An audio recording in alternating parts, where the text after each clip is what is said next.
Um, so welcome to our webinar this morning. We're going to be talking about creating productive teams, so creative productive teams.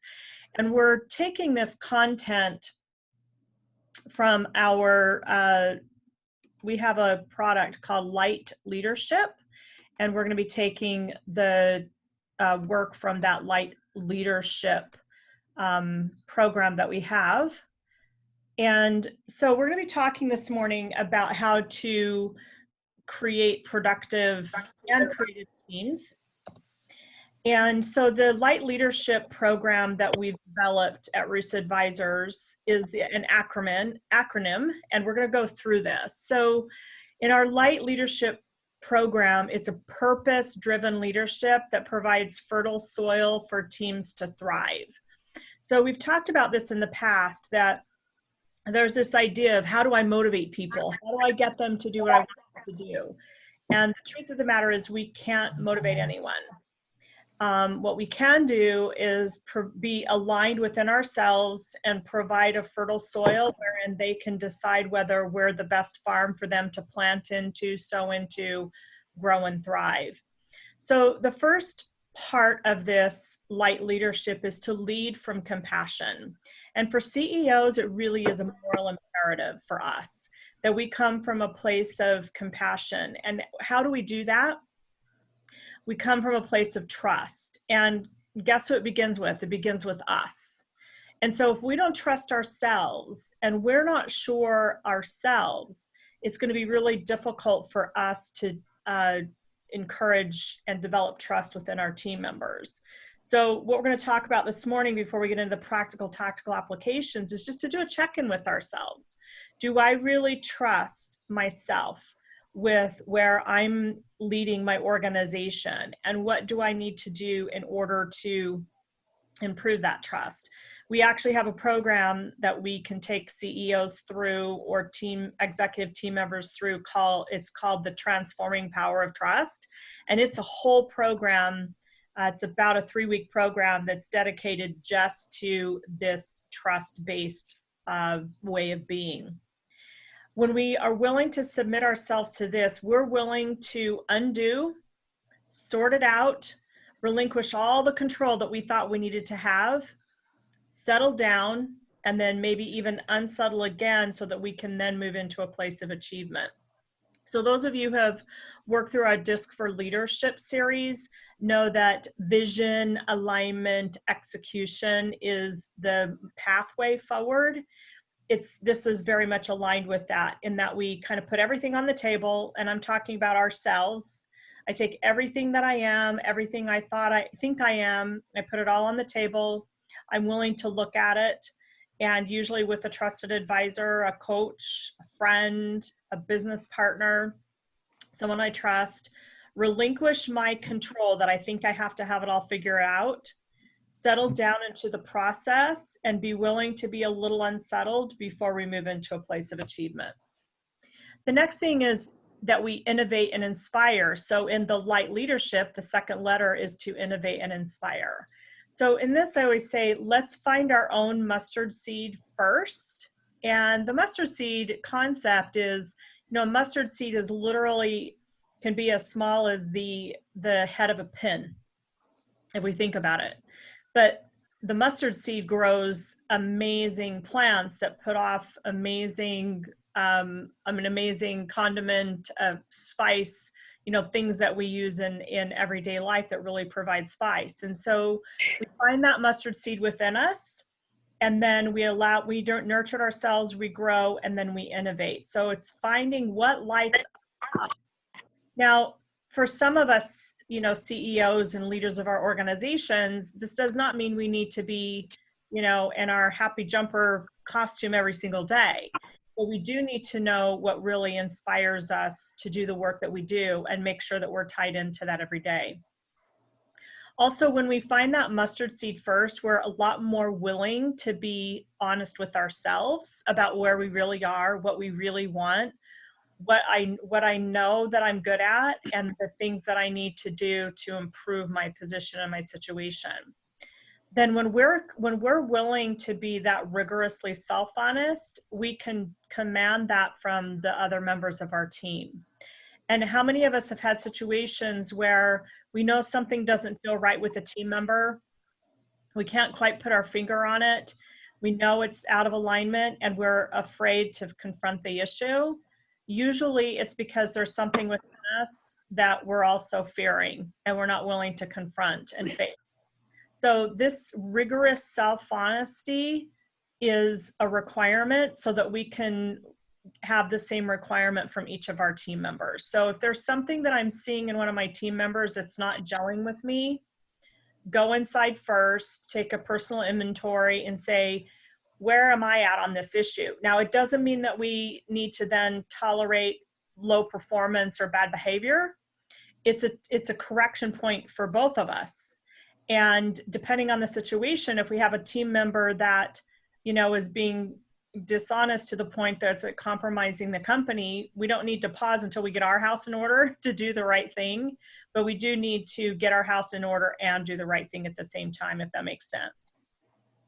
So be consistent with your thoughts and the actions will follow. Pushpa, we were just talking about this state of anxiety that people are living in right now. It really comes from a place of what am I thinking? And as CEOs of organizations, and leaders of organizations, we really need to guard our thoughts and be very diligent about our thoughts. And the way that we do that is not when we're in the crisis. This is something that we need to discipline ourselves every day. Carrie, I know you do a great job of this every morning, that you've disciplined yourself and you've committed to a process of writing out, here's the words that are coming to me, here's the journaling, here's what I'm doing, here's what I'm committed to, so that you're very aware of what are the thoughts I'm thinking. When I'm not feeling at ease in my body or within a situation, the natural tendency for our ego is to immediately get in there, figure it out, sort it out. And what I would invite us to do first is to step back and say, what are the thoughts I'm thinking right now? Where am I at right now? Am I aligned from a place of compassion, a place of innovation and inspiration? And then decide what actions I should take. So in A Course in Miracles, it says, no one at peace with himself can conceive conflict. So even if we're in a situation in our organization or in our personal lives where something seems out of alignment, it will seem completely chaotic if we're not at peace internally. It may seem like there might be a minor adjustment required if we're coming from this place of confidence, inspiration, and peace. That makes sense. So then moving on to the next letter, gratitude. So we've led with compassion, innovate and inspire, and now we're at a place of gratitude. When we come from a place of gratitude, we know that we will do no harm and we also cannot be harmed. So what our ego wants us to do is constantly be on the place of defense, attack. And what we want to do is recognize that, listen, we all came together. We decided to be together as a team for this moment in time. And there's a reason we came together. And it doesn't mean maybe we'll stay together forever. But in this moment in time, we both had something that we needed and we thought that we could contribute. So imagine looking at our teams that way, that no single member of our team can truly harm our team. And we mean no harm as well. So when we come from this place, it takes gratitude to a whole nother level. It's not just about what I'm thankful for. It's really showing up with a place of appreciation that we're all here. We agreed to come together and for this time to complete a purpose, a goal, and so forth. Gratitude is not static. It's something that we need to be constantly imbibing within us every day. So that's why we talk about gratitude journals can be really helpful. Or at least in the morning, if you journal, have what am I grateful for to be a part of that. We do that when we work with our clients and our own team, when we do our 3Gs. What am I grateful for? What am I good at? Or what is my gift? And what is my goal? And then gratitude is also strong. It's gentle because it comes from deep within. The adage, still waters run deep. So when we come from a place of gratitude, it really becomes everything we are. When we can help imbibe this within everyone that we come in contact with, our team members, our family members, guess what? Whining, complaining, criticism will slowly begin to melt away. It really is the miracle formula. And also, gratitude is very industrious. It's not just sitting from a place of sitting on the couch being grateful. When we really get into this place, it provides the gasoline that keeps us moving forward and makes us very industrious. So gratitude is the gasoline. It's one of the things that I'd like you to remember. And I have a picture here of a bee in a honeycomb, because what more can you think of a more industrious character than the honeybee? And the transformational effects that a honeybee has on the world by going from flower to flower, honeycomb to honeycomb, even if that bee is only contained to a certain hive, the ripple effects of the work that honeybee does affects, our entire planet. HeartCentered. HeartCentered means that we come from a place of joy. And years ago, we created the acronym that joy is really the journey of you. And so joy is not just, the happy pants, happy dance, but when we really get committed to, wow, I have really created an interesting story for myself. Sometimes my husband and I will be sitting on the couch watching a movie or something, and there'll be something crazy going on the screen. I'll lean over to him and I said, wow, thank you so much for creating such a crazy drama for me. We really do create our own journey. And if we can look at it and embrace that, wow, I'm creating this story. I am the master architect of my life, and then encourage our other team members to experience the same way. We come from a very heart-centered place. Find the heartbeat of your team and then keep your finger on that pulse. So we often talk about that performance reviews are an annual event. Coaching should be a monthly or quarterly event. This is where you're finding the heart, what makes that person's heart beat, what inspires them, and then keeping your finger on that pulse and helping them remember, because guess what? They're going to forget, just like you and I forget. And one of the biggest the gifts that we can give, and one of the biggest moral imperatives we have, is to help our team members keep their finger on that pulse. Next, TeamDriven. When we're team-driven, so we're at the final T acronym, we will be patient with the process, we'll be patient with ourselves, and we'll be patient with others. We'll be faithful and persistent. Our goal is set. Our eyes are fixed, and we do not waver. Now, it doesn't mean that sometimes we won't have doubts, but we go working through the other pieces of the acronym: compassion, innovation, inspiration, gratitude, heart-centered. We'll remember pretty quickly that the goal that we set, that thing within us that, Oprah talks about, the moment you had the thought was the moment your idea was blessed. The moment you had the thought was the moment that your idea was blessed with everything you needed in order to make that dream a reality. And what happens to many of us is that we just give up too quickly because we allowed the self-doubt to become more important than the dream, that nugget, that mustard seed. And then finally, open-minded. The goal is set and the heart is open. And when this happens, we have that, we call it like the miracle activation piece. Then the possibilities really do become limitless. So open-minded, the goal is set, the heart is open, and the possibilities are limitless. So before I move on to the practical, tactical applications of how we can now take some tactics into these, any questions or thoughts that you've had this morning as we've kind of walked through these? Yeah, so I was going to say, how do I do all this stuff? And now you just said before I move on to, so okay. I guess I'll finally answer the right question. Yeah. I feel like because it's just us on this call, I could say as usual, Larendee speaks right to me. Can't believe I signed up for this one today and I have to go do this thing today. It's like, what? Interesting. Interesting, Larendee. The things that you're talking about.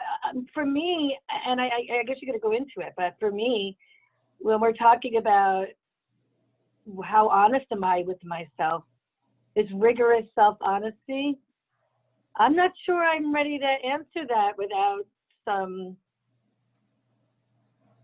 real work, you know, like that.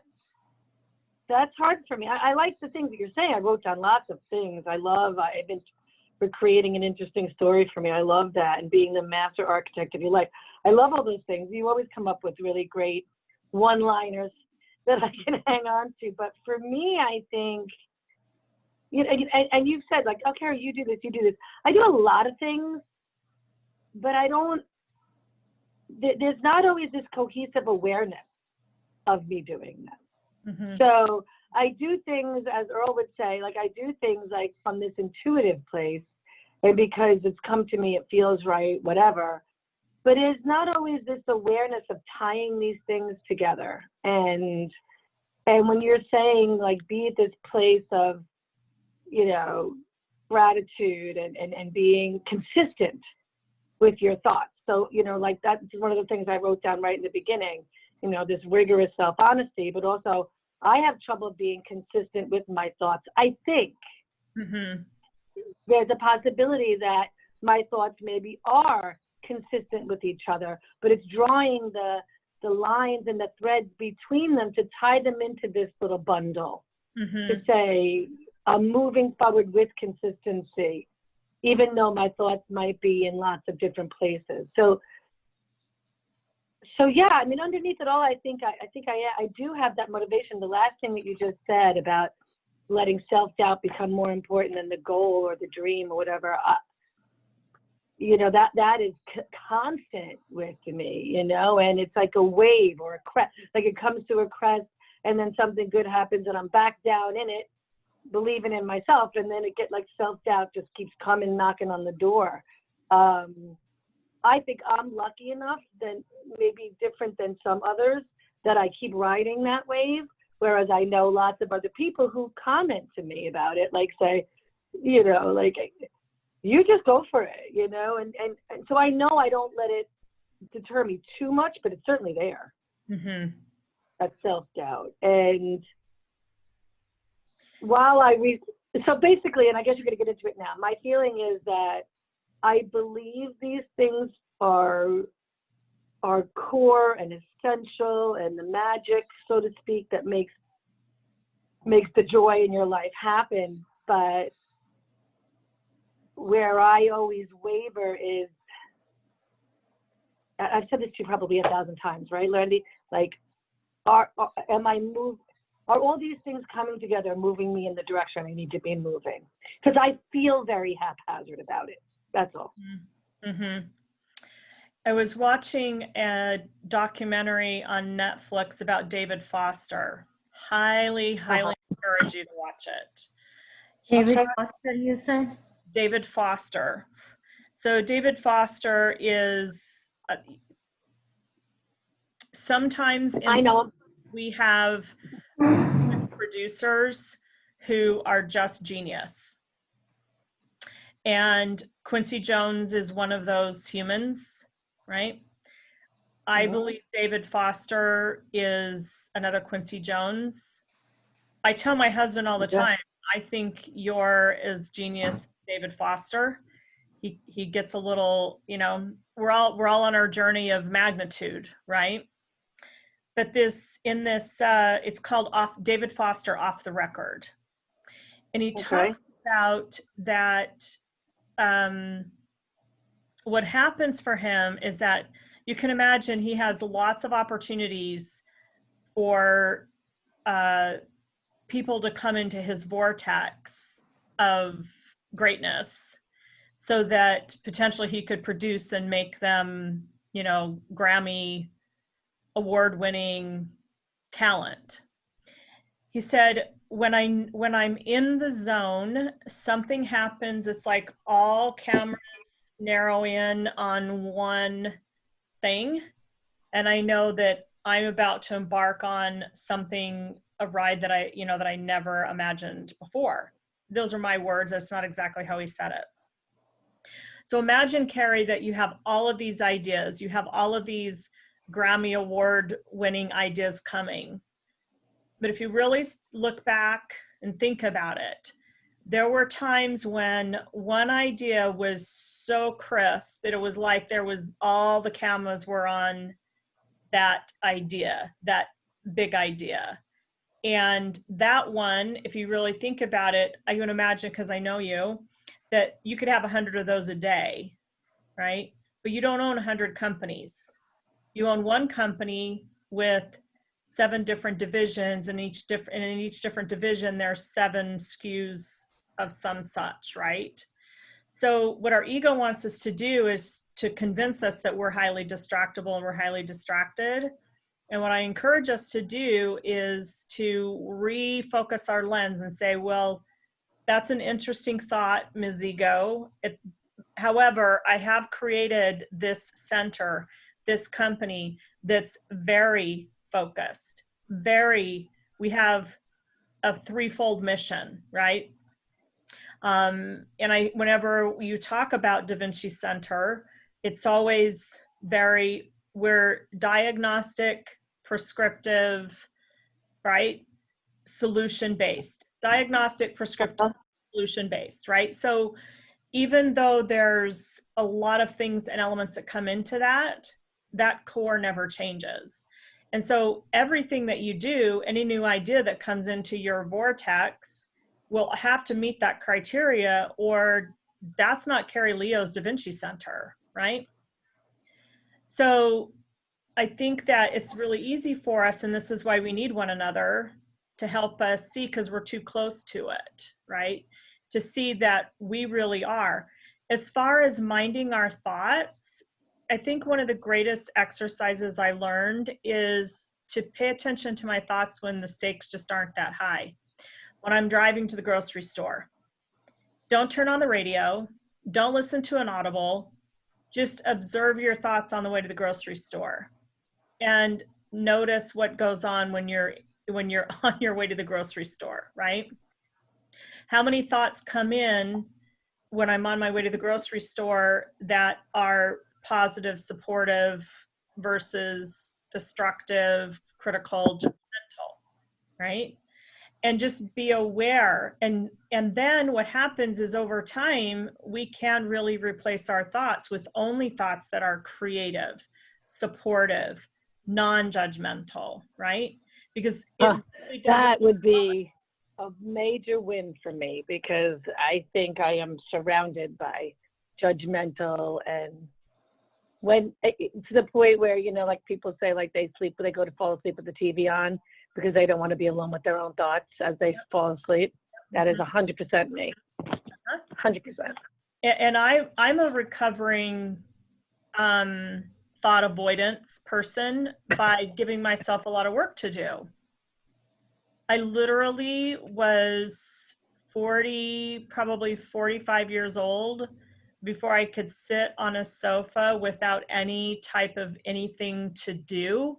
I used to not even be able to watch TV unless I was folding laundry or knitting or sewing or something. This is how, this was how uncomfortable I was with my own thoughts. And that's all ego. And I am there all the time. Mm-hmm. To the point, like this week, I feel like it's really come to a head, that like, even like, I was like mad at myself. I'm like, I tell you about my dreams all the time, but you know, I'm waking up in the morning and going, why on earth is sleep so uncomfortable for you? Because you're just killing yourself in your sleep, like your thoughts, and even when you wake up. When I wake up, if it's in the middle of the night or it's first thing in the morning, I sit there like for the first early moments of the morning, and I'm replaying these horrible dreams, these horrible thoughts. And I'm saying to myself, this week, I was just saying to myself, why are you doing this? It was a horrible dream. So why are you sitting here thinking about it? Like, let it go and let's go on to something else. It's really, yeah. I mean, I do not sit in the car. I have acknowledged how many thoughts go through your head on the way to the grocery store, so to speak. And it does get to the point where I'm just like, oh my God, turn on a goddamn book. I can't sit in this head anymore. Yeah. That's so me. Yeah. And it hurts. It like physically hurts. Yeah. Yesterday, I was doing an exercise with a client. I said, just 5 minutes. Look into you and vision your, like, what are your desires? And 5 minutes was like too long for him. Mm-hmm. Too long, 5 minutes just to close eyes and sit into the whatever you're thinking. Mm-hmm. See, and for people like us that are we're innovators, we're movers, we're shakers, we're influencers, our ego really wants to stay on that train, because when we figure out that our greatest strength, our greatest ideas, our greatest momentum will come when we take more time for pause, it changes everything. So one of the things, that Earl Purdy's been working with me on is, he and I are working on a project together. And it basically took him telling me, this is a requirement for us to continue working on this project, that you must take time every day, Larendee, for just quiet contemplation. And that really finally has settled in with me, that if I want to be a better leader for myself and for my team, it is a requirement.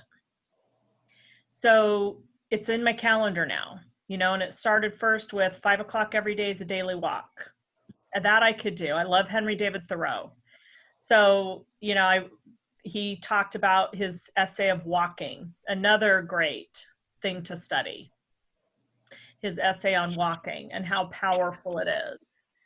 And then, right, interesting, when we get aligned with this, our higher self conspires to help us.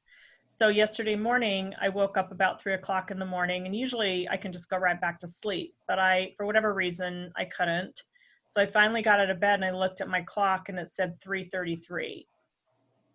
So that was my wake up call to come and spend some time just being.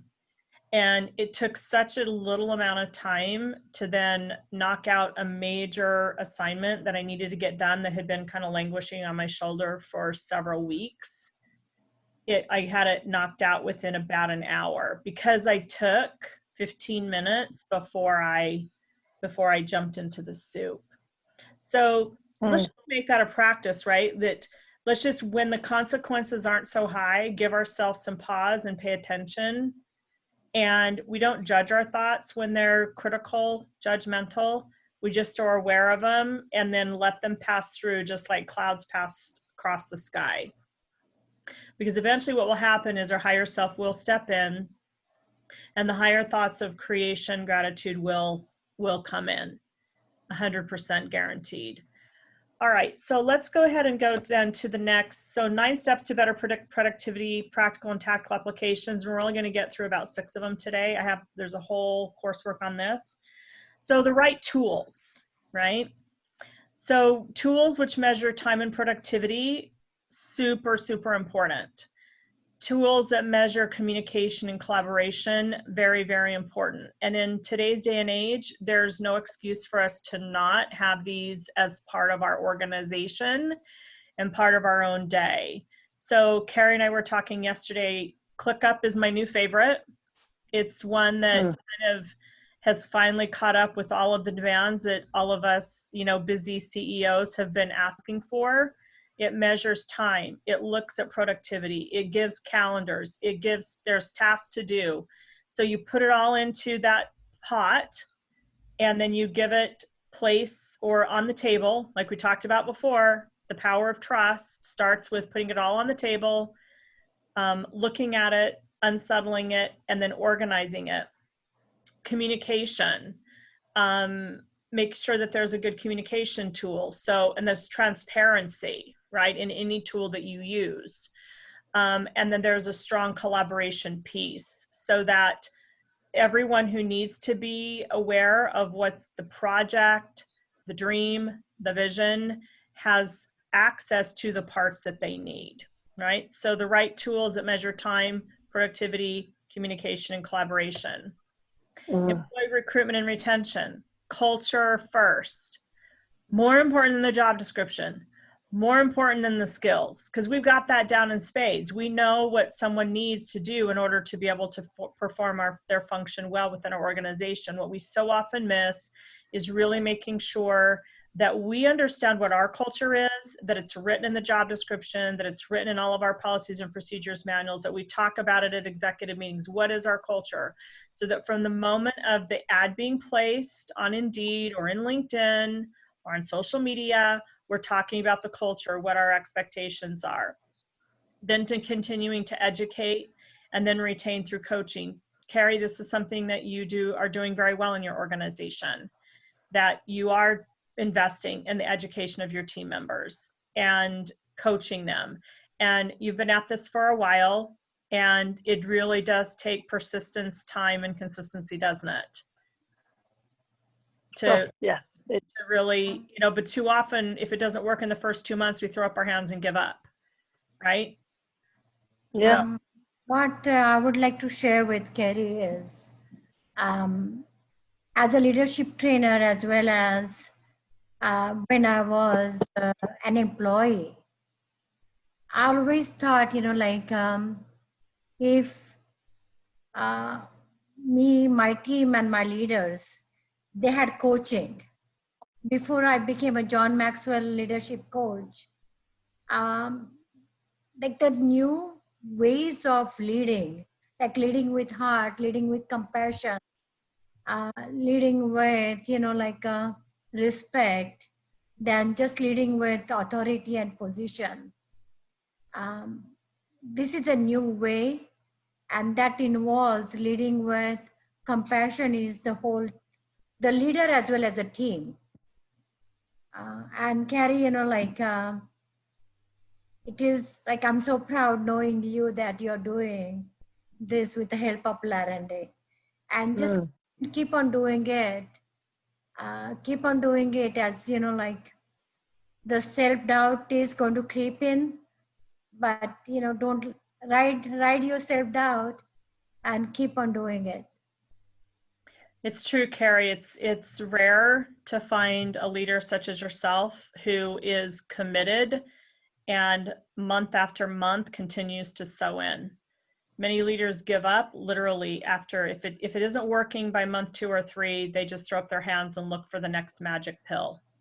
And just really want to honor that you have maintained consistency and commitment through this process. Yeah, thank you. Yeah, the next thing is clear communication. So here's an interesting diagram of the conversations that go on within teams and in the workplace. Notice that 80% of conversations happen around the problems of the past, 15% around the present situation, and only 5% around the future. So when you really look at this, and we really look at this from a practical, tactical perspective, it's no wonder we're having difficulty moving our teams forward and moving our organizations forward. So it's just something to be aware of. Even if we're 50% better than average, it still means that we're spending potentially 40% of our time back in what has happened in the past. Carrie, you've experienced this, right? Well, that was us then, this is us now. And as leaders, what I'm really proud of, though, specifically with you, Carrie, is that you've kept looking toward the future. And we build on a strong foundation, and we honor the 18 years of experience that have brought Da Vinci Center to where you are. But we're moving forward, and we're willing to look at how we must do things potentially in a different way. So we want to spend more time looking at where we currently are and what the bright future holds for us. So in communication, when we have better communication and we're looking at a present and forward thinking, we will breed more autonomy within our rank and file, which is what we want. We as CEOs and leaders of organizations cannot micromanage 50 humans inside of our organization. We can't micromanage 3 direct reports, right? We need autonomy. So the better the lines of communication, the more autonomy, the more personal responsibility each team member has, so we can expect more personal responsibility.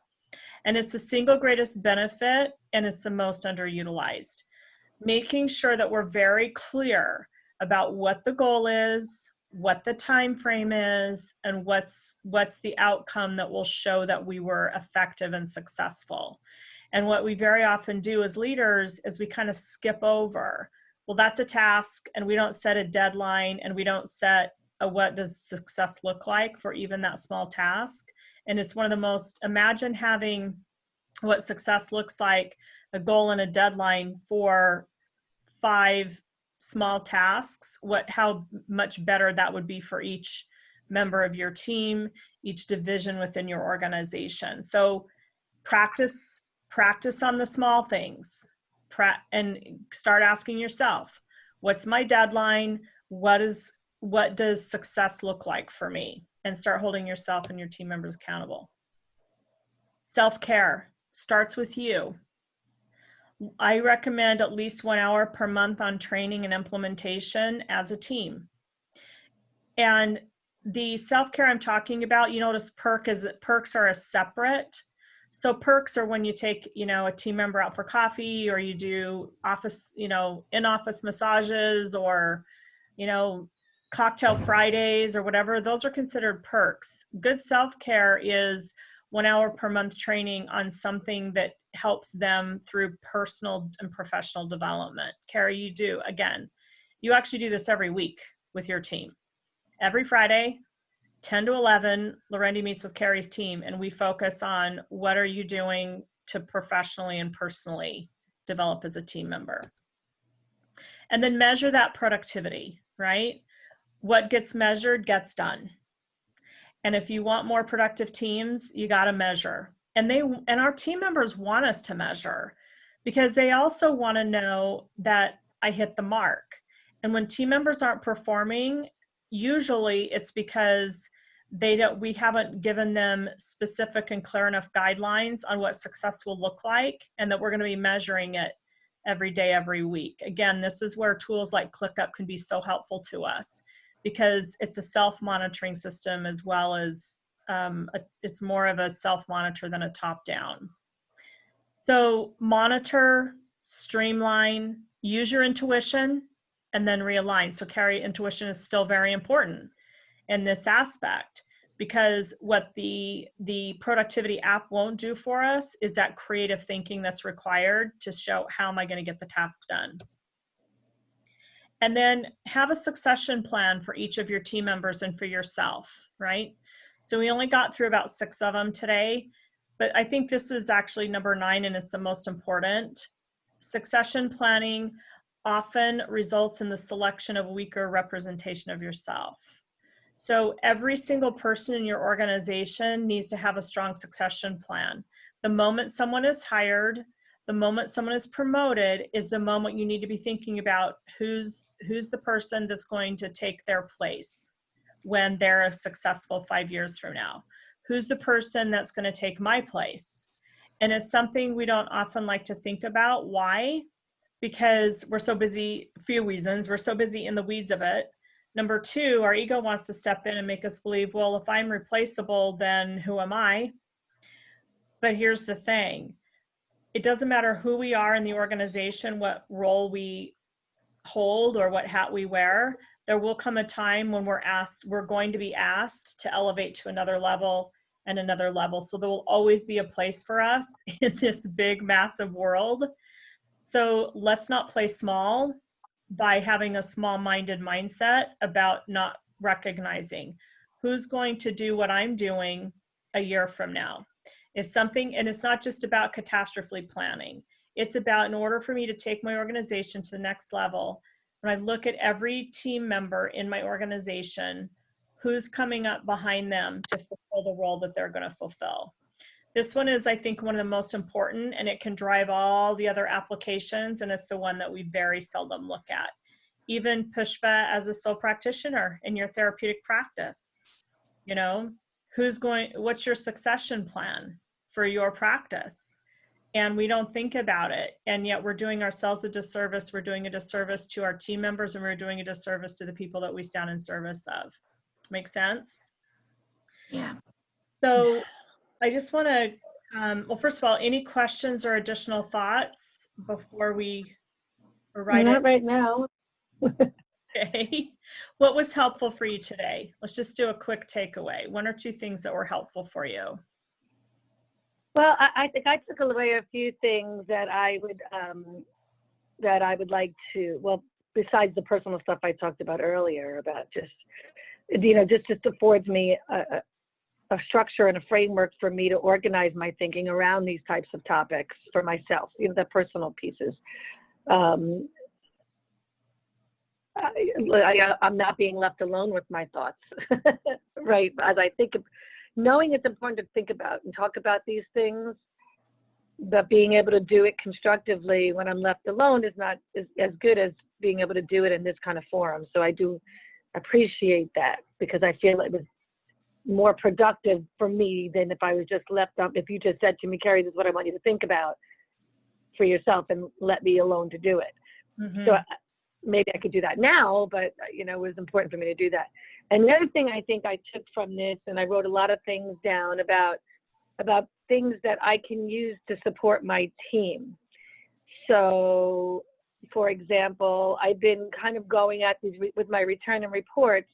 You know, I've been talking to them about using the calendar, and that was just a manifestation of how I wanted them to think, like what's happening in my division this week, this month, this quarter, this year.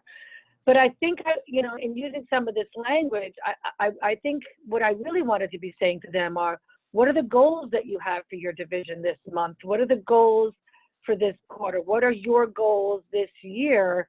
I think that language might help them, and then say to them from there, okay, so what will success look like with those goals for you? And then how can I help you achieve those goals? Mm-hmm. And I think if the conversation flows that way, I'm still getting to the same place. It's just the language is different. And how can we, what does success look like? And then go right into this last one, you know, like, well, not this one, but the one before. So how can we measure that productivity? Mm-hmm. You know, if that's what success looks like, how will we measure it? And the funny thing is that this is what we teach teachers and school districts to do with students when they're trying to problem solve for students' learning issues.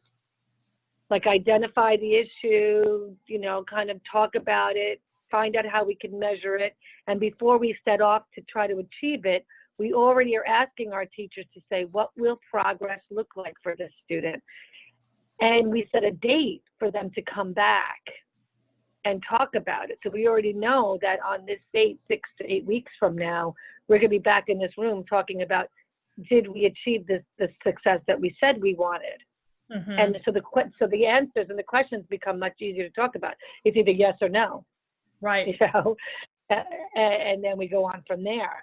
So just listening to this, I'm like, oh my, you know, this is just completely aligned with what we do with them. And we do a version of monitor, streamline, intuit, realign, just with school talk language, but it's essentially the same thing. Mm-hmm. So I think this is something I'd like to bring to my team in how I support and work with them. Right. So a simple question is always, what is the goal that you would seek? What is the goal you would seek?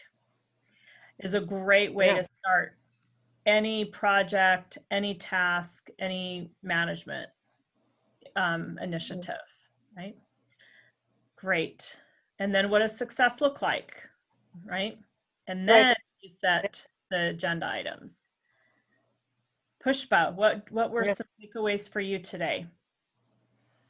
Today, you know, like as you said, I'm a solo practitioner, and always the thought comes in my mind about succession planning for my practice, but I never got to it. Yeah. Like, you know, if something happens to me, who's going to, like, even because it's a confidential business, so many things, and he's throwing back the screening. It's time for action, Pushpa. Yeah, there you go.